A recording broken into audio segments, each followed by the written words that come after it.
प्रहलाद पटेल, ग्रामीण विकास मंत्री, पंचायत मंत्री। ज्यादा परिचय मैं नहीं दूंगा, सवाल इसी से शुरू करता हूं। प्रहलाद जी, स्वागत है न्यूज 18 इंडिया में।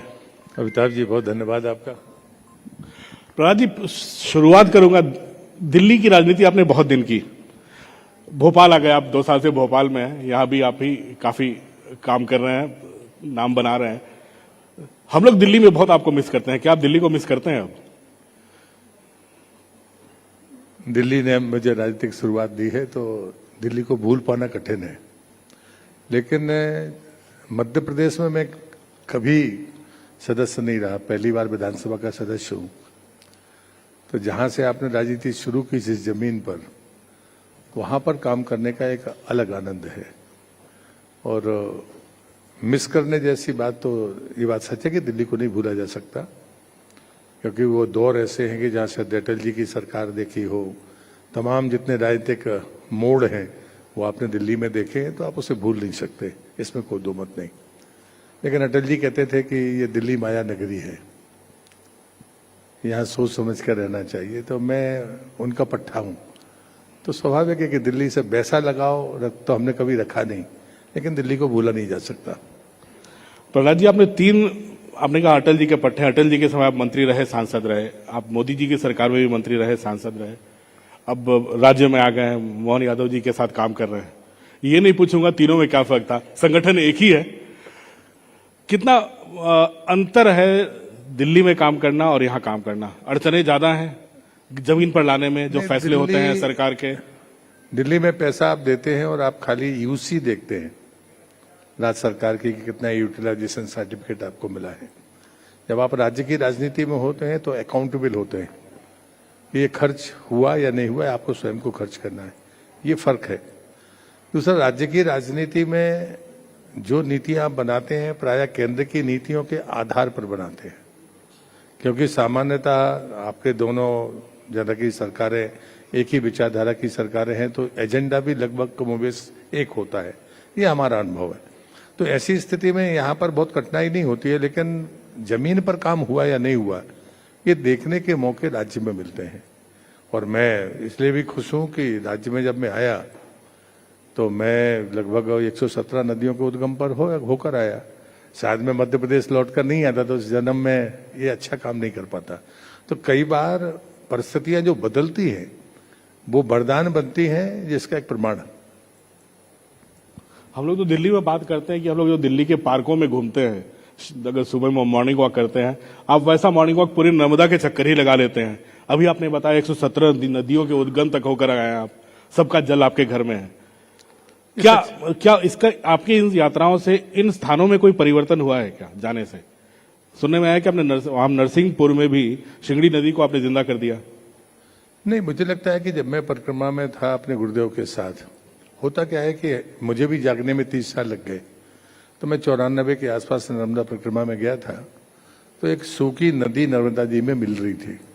उसके पहले तो कोई भी नदी मिलती थी तो वो 1 किलोमीटर ऊपर लेकर जाते थे, संगम को सीधे पार नहीं करने देते थे।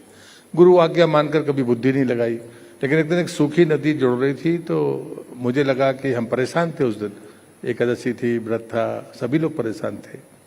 तो मैंने सोचा सूखी नदी है, निकल जाते हैं। तो जैसे ही उस तरफ कदम बढ़ाया तो पीछे से आवाज आई, लग गया कि कुछ गड़बड़ हुई है, इशारा हुआ ऊपर की तरफ चलो। तो उस दिन वो 1.5 किलोमीटर ऊपर ले गया सूखी नदी में। फिर हमने उस नदी को क्रॉस किया और फिर वापस आए, 3 किलोमीटर हो गया और फिर नदी के किनारे चलना शुरू हुआ। मन खराब हुआ, दिन भर परेशान रहे। रात में जब भोग प्रसादी के बाद सेवा में करता था तो जो मन में भरा था वो निकल गया। मैंने कहा जब सूखी नदी थी और पानी नहीं था तो सीधे क्यों नहीं निकलने दिया। उठकर बैठे और जो बात उन्होंने कही वो बहुत महत्वपूर्ण थी। उन्होंने कहा जहां नदी का उद्गम होता है वहां अपूर्व ऊर्जा होती है, लेकिन जहां नदी का संगम हो, पहाड़ का संगम हो, वृक्षों का संगम हो और स्त्री पुरुष का संगम हो, वहां जीवन की संभावना रहती है। उसको रौंदने की गलती मत करना। ये बात मुझसे 30 साल पहले कही गई थी। मुझे 30 साल बाद मैं जगा। अगर मध्य प्रदेश नहीं आता तो बहाने बनाता रहता, दिल्ली में हूं इसलिए नहीं जा पाया। तो मुझे लगता है कि उसके एक मायने हैं। और हमने जिन मैं स्थानों पर मैं गया हूं उसमें से 89 स्थानों पर बाकायदा फेंसिंग लगाकर वृक्षारोपण किया है, मेरा मानना है कि अगर उद्गम से जल निकलेगा तो छोटी नदियों को हम बारहमासी रख सकते हैं, तो फिर बड़ी नदी भी बच सकती है। बड़ी नदियों के किनारे काम करने की गुंजाइश नहीं है।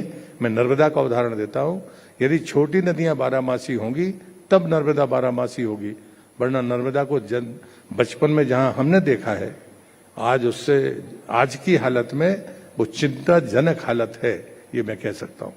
तो उस दिशा में आप लोग काम कर रहे हैं अभी, जी उसको सुधारने की दिशा में? निश्चित रूप से मुझे लगता है कि हम सबका दायित्व है। आने वाली पीढ़ी को हमें ये गारंटी देनी होगी, जैसा शुद्ध पानी हमने तो नर्मदा का पानी सीधे पिया है या हमारे दूसरी नदियों का पानी पिया है, लेकिन आज कोई नहीं पी सकता नदियों का सीधे पानी। हमने जो शुद्ध हवा ली है क्या हम अपने बच्चों को दे पाएंगे? ये जिम्मेदारी तो मुझे लगता है हर अभिभावक की है।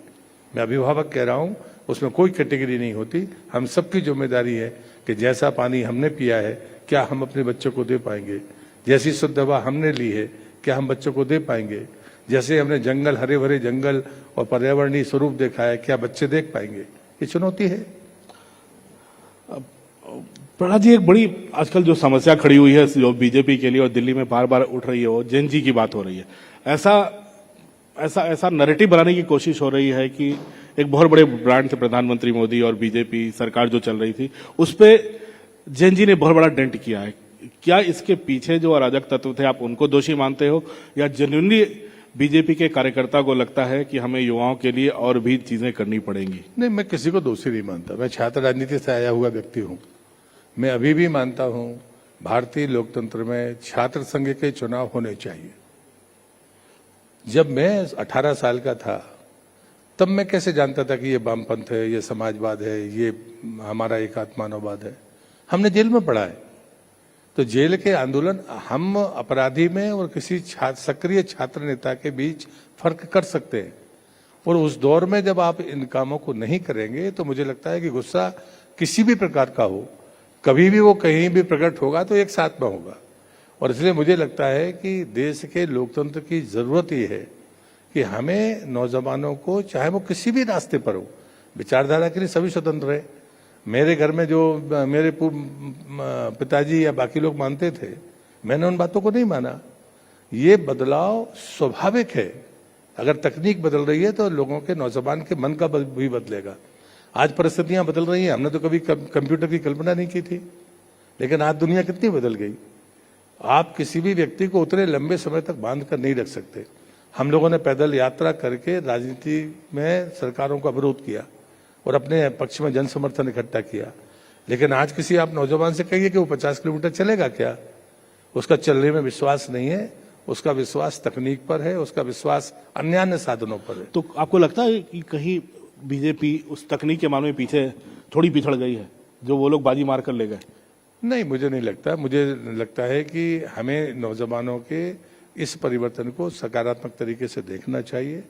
और मैं अभी फिर रिपीट कर रहा हूं कि छात्र राजनीति में आज की तारीख में कैरियर के अलावा बच्चों को कुछ दिखता नहीं है, और वो लोकतंत्र की बातें करते हैं।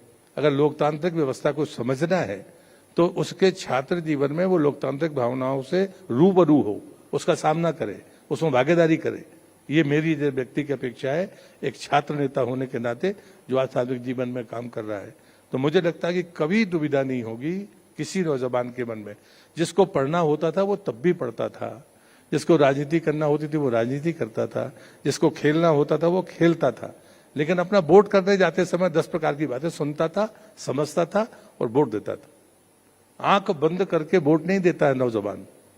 ये बात आपको आज से, मैं 80 के दशक में, 80 में प्रेसिडेंट था अपने कॉलेज का। आज कितने साल हो गए? 46 साल बाद। अब 46 साल बाद मैं उसी मॉडल को मानूंगा कि वैसे ही दुनिया चलेगी, ये मुझे लगता है सोचना ही गलत है।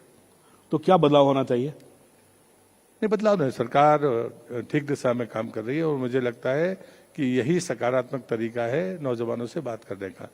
आपको सुप्रीम कोर्ट के जो फैसले आ रहे हैं, सुप्रीम कोर्ट के जो निर्देश आ रहे हैं, इन बातों का भी ध्यान रखना पड़ेगा कि उनका कोई ने दुरुपयोग किया है, कोई आपराधिक प्रवृत्ति के लोग हैं तो उनको आपको डिस्क्रिमिनेट करना पड़ेगा, वहां से अलग करना पड़ेगा, लेकिन बच्चों को छोड़ना पड़ेगा। एक मैं उदाहरण दे रहा हूं आपको, और मुझे लगता है कि ये घटना लगभग 43 साल पुरानी है।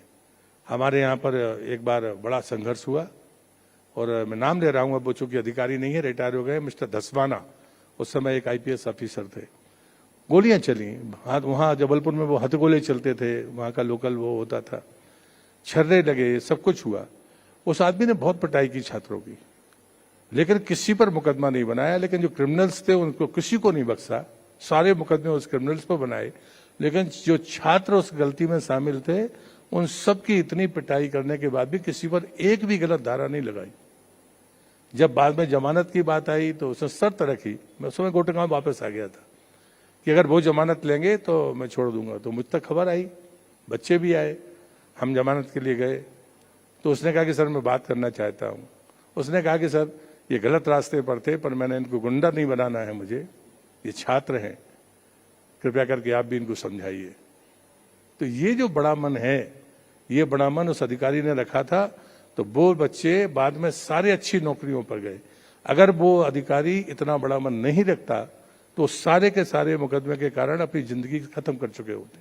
तो ये जो फर्क होता है, वो अधिकारी के नाते हो या आप नेता के नाते विचार करें, आपको ये अंतर देखना होगा। छात्र से गलती हो सकती है, वो अपराध नहीं कर रहा है, गलती तो किसी से भी हो सकती है, लेकिन अपराधी को अलग आपको देखना होगा। और किसी आकस्मिक रिएक्शन में कोई गलती होती है, उसको आपको गलती के रूप में देखना होगा, अपराध के रूप में नहीं देखना होगा। तो दतिया में जो हुआ, बांकीपुर पटना में जो हुआ, तो आप इसको युवा जनरेशन की जीत मानते हैं? युवा पीढ़ी हमसे नाराज है या न कहीं पार्टी से चूक हुई? मैं ऐसा मूल्यांकन अभी नहीं कर पाऊंगा, क्योंकि ये मानता हूं कि लोकतंत्र में पराजय को बड़े मन से स्वीकार करना चाहिए। मैं चुनाव जीता भी हूं और हारा भी हूं। मैंने कभी हार को लेकर कभी अमर्यादित बयान नहीं दिए हैं, पर हाँ, दतिया की जो हार है वो हमको इस पर विचार करना पड़ेगा। और मैं समझता हूं कि हमारी रणनीतिक कमजोरी भी उसमें दिखती है मुझे, ये मेरी व्यक्तिगत राय है, जिस पर हम लोग बैठ के विचार करेंगे। चलो, इसको मैं ज्यादा नहीं पूछूंगा प्रहलाद जी। राजनीति में अब तो दिल्ली की राजनीति बहुत देखे और आपने इशारों में काफी चीजें बता दी है, लेकिन ज्यादा मैं आपकी ग्रिलिंग नहीं करूंगा उस पर। पप्पू यादव भगवा पहन के बैठ गए, जिस तरह की भाषा संसद में चल रही है आजकल, आपको लगता है पक्ष विपक्ष दोनों को अब थोड़ा संभल के बोलना चाहिए कि राजनीति की नैरेटिव बनाने के चक्कर में विपक्ष भी ऐसी भाषा और ऐसे भगवा का इस्तेमाल करना कहां तक जायज है, सही है? देखिए, हम जब रेस्ट्रेंट रखना चाहिए दोनों तरफ। राजनीति की शुरुआत में जब मैं संसद पहुंचा था तो हमें अटल जी का प्रबोधन मिलता था। आज पक्ष हो या विपक्ष अटल जी को कोट करता है। उन्होंने कहा था कि हम कितने ही दुखी हों, कितने ही विरोध में हों, लेकिन संसदीय परंपराओं को नहीं तोड़ना चाहिए। वो गलती एक बार हम लोगों से भी हुई, या मतलब मेरी पार्टी के नेताओं से हुई, जिसका उदाहरण कांग्रेस देती है।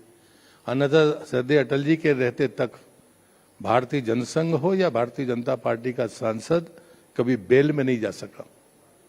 ये उन्हें दृढ़तापूर्वक कहा था। दूसरा, उन्होंने कहा था कि आप अपनी सीट से बोलिए, आपकी सीट पीछे हो या आगे हो, सदन और आसंदी आपकी बात सुने, ये सामर्थ्य पैदा करिए। ये अटल जी का उद्बोधन होता था और वो शर्त का उल्लंघन किसी ने नहीं किया, सबने उसका पालन किया। लेकिन एक जरा सी चूक हमने कर दी तो लोग हम पर भी उंगलियां उठाते हैं। एकदम पार्टी विद डिफरेंस का जो हम बात करते थे, वो शस्त्र के रूप में हमारे पास में था। तो इसलिए मुझे लगता है कि आज जो संसद में हो रहा है, हमने एक और दौर देखा था जब समय पप्पू यादव पहली बार जीत के आए थे, और एक और बिहार के सांसद थे आनंद मोहन। तब पहली बार ऐसा चित्र आया था जब लोग बाहें चढ़ाकर एक दूसरे की तरफ भागे थे। नौबत आ गई। आप भी उस समय थे, आपकी शुरुआत हुई थी पत्रकारिता की, आपको याद होगा। मुझे लगता है कि वो सबसे दुर्भाग्यपूर्ण चित्र था हम जैसे लोगों के लिए। मैं भी तीसरी बार सांसद था उस समय। तो वो पहली घटना थी मेरे जीवन में जिसको मैंने देखा कि ये अमर्यादा है। अब जो हो रहा है वो तो मुझे लगता ही नहीं कि हम सदन चलाना चाहते हैं, नहीं चलाना चाहते। सदन को बाधित करना ये अपराध है, ये गलती नहीं है। और इसलिए मुझे लगता है कि गलती किसी से भी हुई हो, उसको ये विचार करना पड़ेगा। तो सत्ता पक्ष हो या विपक्ष हो, हमें आज सीखने का और सुधरने का दोनों का मौका है। इस तरह से भगवा पहन के भगवा का मजाक उड़ाना साधुओं का कहां तक जायज मानते हैं आप? नहीं, ये बिल्कुल गलत है। आप किसी और के वेशभूषा पहन के जा सकते हैं क्या? सवाल यही है, यही तुष्टीकरण है। हिंदुओं को जितना चाहे मजाक बनाओ, किसी साधु का राम मंदिर के हेरा फेरी से क्या लेना देना है? फिर आप साधु का मजाक क्यों बना रहे? अगर वहां पर बैठे हुए लोगों ने कोई गलती की है तो कानून के तौर पर उनको सजा मिलेगी। वहां बैठकर किसी साधु ने कोई काम नहीं किया। आप साधु का वेश लेकर उसका मजाक उड़ा रहे। वो ये बताए ना, पप्पू यादव हो या विरोध के कोई भी नेता हो, राहुल गांधी हो, क्या राम जन्मभूमि का जो भी चंदे का घालमेल हुआ है उसमें किसी साधु की हिस्सेदारी है क्या, जो आप साधु का मजाक उड़ा रहे हैं बैठकर वहां पर? तो ये मजाक बनाना, ये भारतीय राजनीति में तुष्टीकरण की जो प्रवृत्ति है, ये उसका परिणाम। और मुझे लगता है कि सनातन का सीधा अपमान है, इससे कमतर इसका विचार नहीं करना चाहिए। प्रहलाद जी, आपका विभाग ऐसा है जो सीधे गांव से जुड़ा हुआ है और आप ऐसे नेता भी माने जाते हैं जो गांव से जुड़े हुए हैं और गांव से जुड़े रहना चाहते हैं और गांव में ही रहते हैं। क्या 2 साल के कार्यकाल में कुछ कहा जा सकता है कि स्थितियां बेहतर हो रही हैं? जो विकसित मध्य प्रदेश का नारा है उसमें आपके विभाग का कितना बड़ा रोल रहने वाला है आने वाले दिनों में? क्या आपका मकसद है, लक्ष्य क्या है? अमिताभ जी, मैं बाकी बहुत बड़ी बड़ी बातें नहीं करूंगा, लेकिन मैं सौभाग्यशाली हूं कि श्रद्धेय अटल जी की जन्म शताब्दी हमको मिली। और मैंने तय किया कि चूंकि वो जिस ढंग से सोचते थे, वो प्रशासनिक तरीके से बहुत बेहतर संस्थाओं को खड़ा करने के पक्षधर थे, तो हमने लगभग 2400 पंचायत भवन बनाए हैं मध्य प्रदेश में। अभी तक कोई भी ग्रामीण भवन 2 मंजिला नहीं बन सकता था मध्य प्रदेश में, क्योंकि उसकी प्लंथ ही नहीं होती थी। हमने उसकी डिजाइन बदली।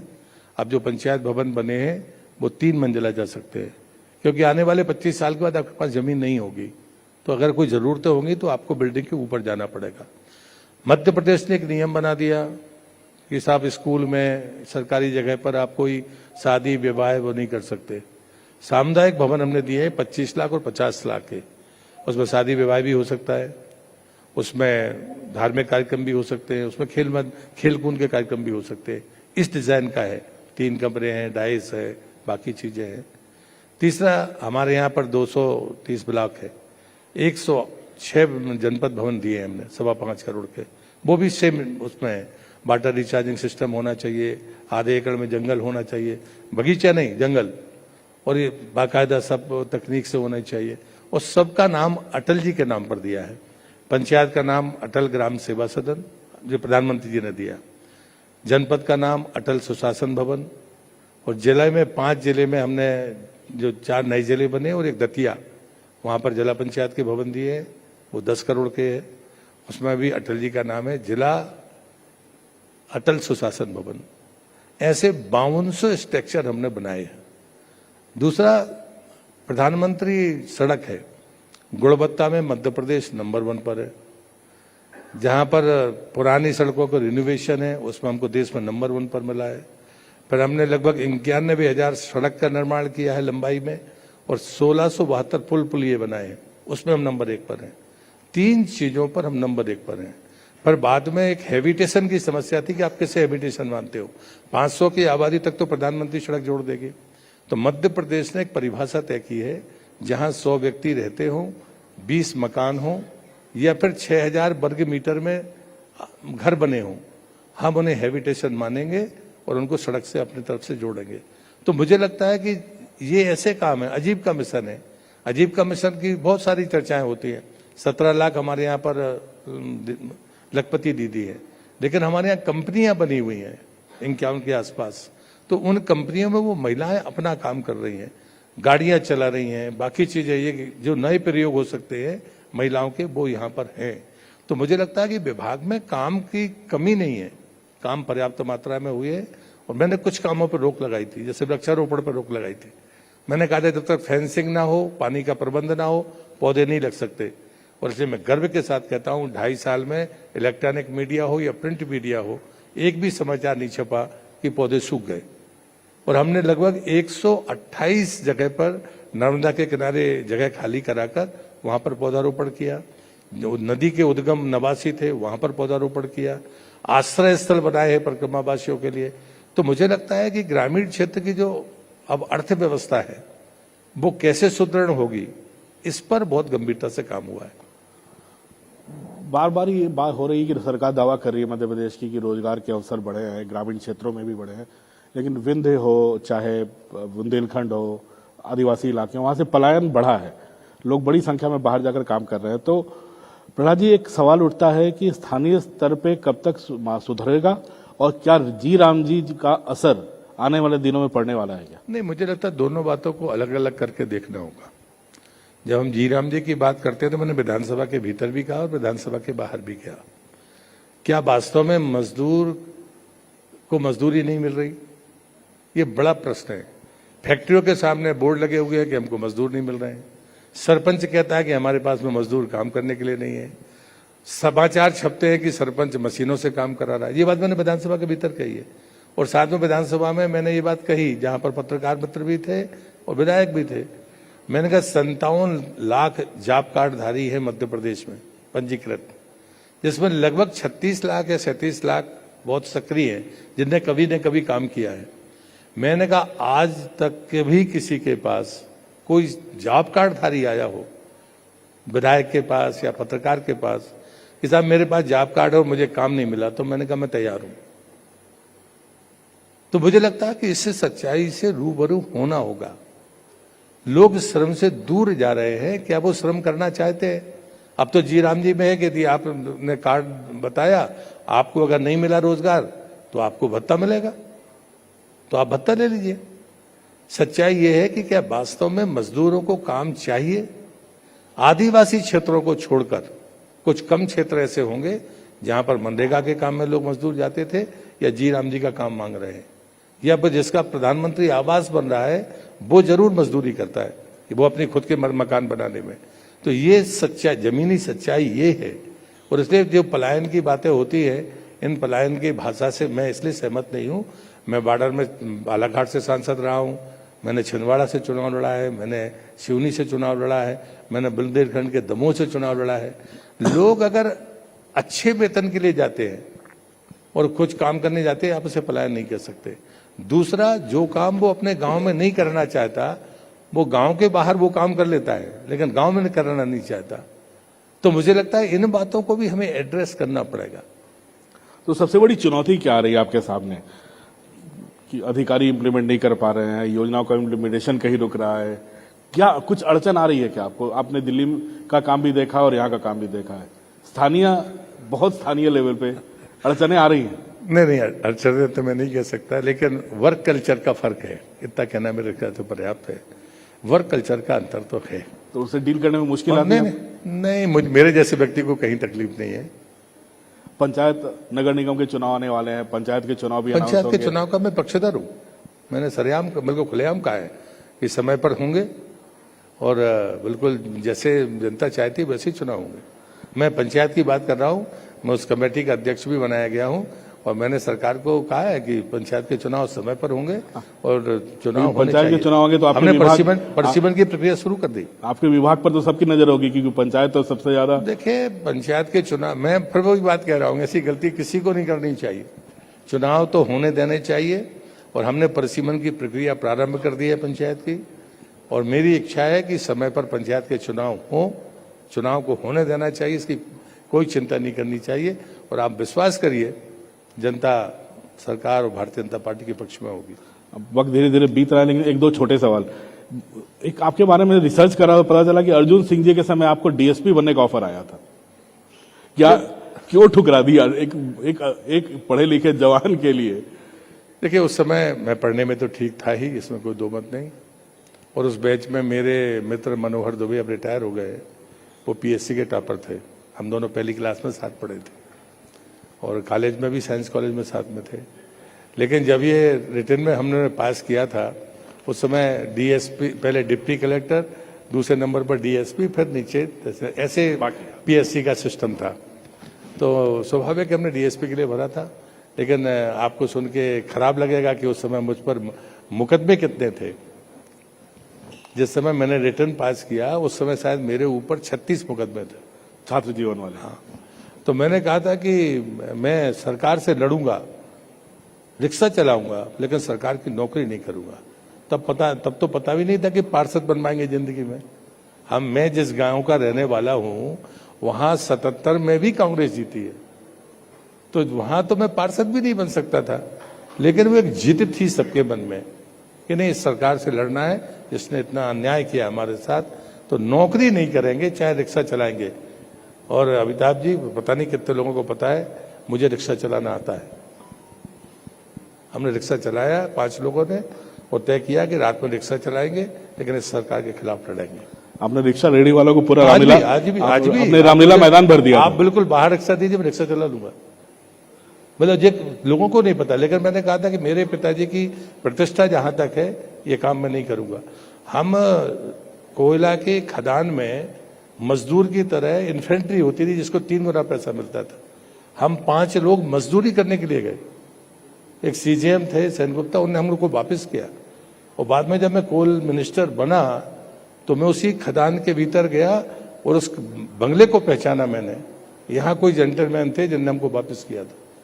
तो हम मजदूरी करने के लिए गए थे, मर जाएंगे तो मर जाएंगे, लेकिन 3 गुना पैसा लेंगे, 6 महीने मजदूरी करेंगे, 6 महीने सरकार से लड़ेंगे।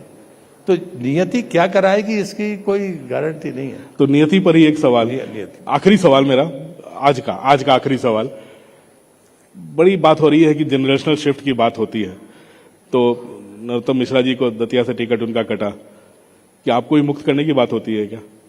नहीं, देखिए ऐसी तुलना नहीं करनी चाहिए। मुक्ति करने की जहां तक बात है तो हम मुक्त होने के लिए सदैव तैयार हैं। मुझे लगता है कि सजा और साधना में इतना ही फर्क है। हम नर्मदा के परिक्रमावासी हैं।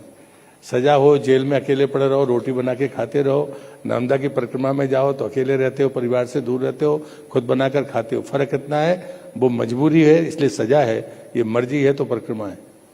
हम मर्जी वाले लोग हैं, परिक्रमा के आदी हैं, इसलिए किसी से बंधकर इसकी परवाह नहीं करते हैं। जितने दिन आपको जहां रहना वहां रहिए, बाकी दुनिया पड़ी है, भले आराम से अपना काम करिए, लेकिन आप जिनका नाम ले रहे हैं उनसे तुलना मेरी मत करिए। प्रहलाद जी, बहुत बहुत शुभकामनाएं आने वाले दिनों में, और अगले साल फिर आपका इंटरव्यू करूंगा यही डीएसएस के मंच पे। बहुत बहुत धन्यवाद।